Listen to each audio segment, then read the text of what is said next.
Les gars, est-ce que vous avez une idée pourquoi le match Sénégal-RDC crée autant d'engouement? C'est les Congolais.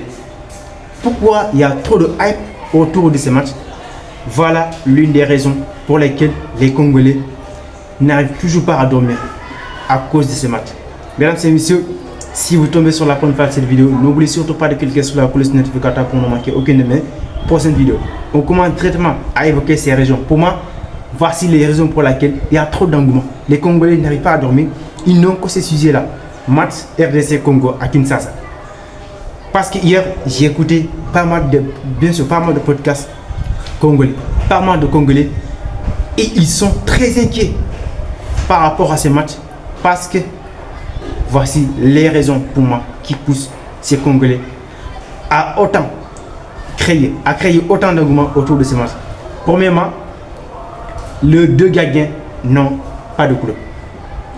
Que ce soit Dimitri Bertov et l'autre là, je ne connais pas son nom d'ailleurs.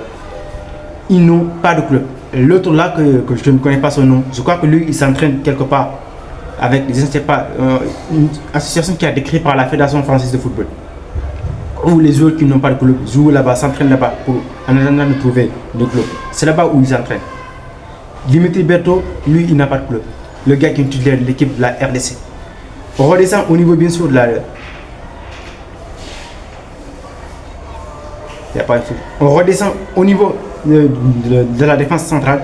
Leur capitaine emblématique, Chancel Mbemba, depuis son départ à l'Olympique de Marseille, jusqu'ici, il n'a toujours pas trouvé de club. Et ça, c'est l'une des raisons pour laquelle les Congolais sont si forts, posent autant de questions. Parce que, étant leur capitaine, depuis plus d'un an, il ne touche pratiquement pas de ballon. Il ne joue aucune compétition, si ce n'est que les matchs avec sa sélection. Sanchez Mbemba.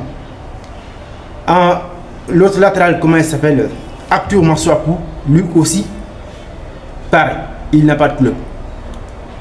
Et puis, lui, c'est un latéral de titulaire.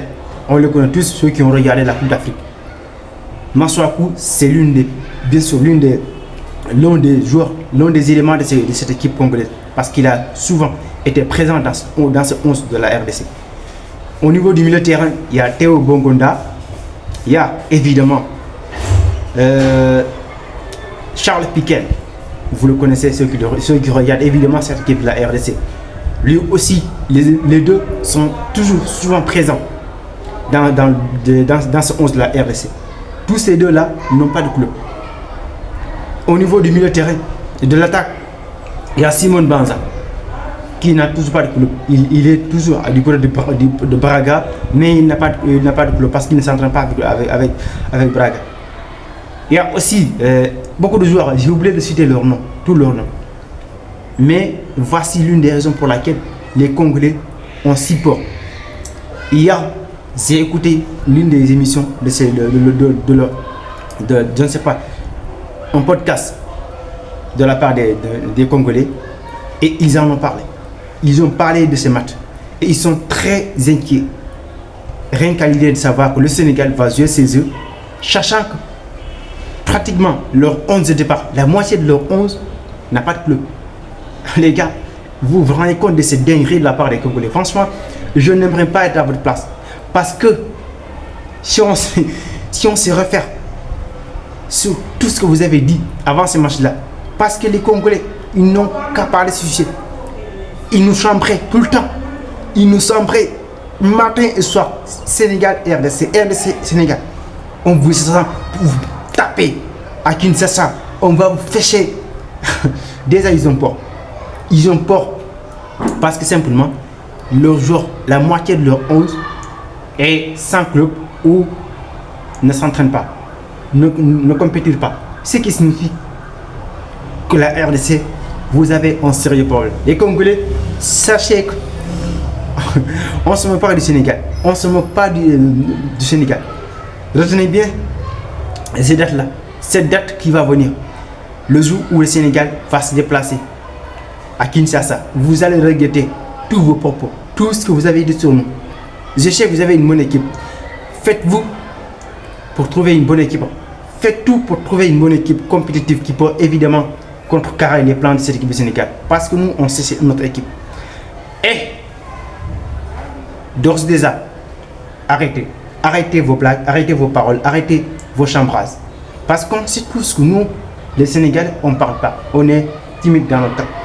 On reste calme parce qu'on ne peut pas parler sans évidemment voir les résultats. Tous vos joueurs sont évidemment au chômage, qui n'ont pas de club. Certains n'ont pas de club, certains évidemment ne jouent pas de compétition depuis pendant plus longtemps. Sachant que les joueurs sénégalais s'envahissent en terre anglaise. Pratiquement notre 11 va jouer en Angleterre, les gars. Si on regarde le nombre de joueurs sénégalais qui va jouer l'une des meilleures, bien sûr, compétition, l'un des meilleurs championnats, non, le meilleur championnat du monde, l'Angleterre. Les gars, non, les Congolais, vous allez lire l'heure. Vous allez vraiment lire l'heure entre le Sénégal et la RDC. Parce que lors du match aller à domicile ici à Dakar, c'était une erreur. Parce qu'on sait tous que c'était la fin d'Ali Cissé. Il y a quand même énormément de choses à faire. Il y a aussi beaucoup de problèmes dans ce match-là. Notamment le raté de Jackson. Parce que si jamais Jackson marque ces billes-là, on en parle là, on n'en sera même pas là. Mais tout ça, c'est du passé. Maintenant, le futur, le présent. Concentrons-nous sur ce qui va arriver en septembre. Vous n'avez encore rien vu. Vous n'avez rien vu. Attendons jusqu'au 11. Comment dire, jusqu'au mois de septembre. Je ne sais pas quelle est la date exacte de ce match. Mais une chose c'est sûr, c'est que vous les Congolais, vous allez lire de ce mois qui est du Sénégal, sachant que nous, on est là, on vous suit de près sans rien vous dire. Mesdames et messieurs, c'est la fin de cette vidéo.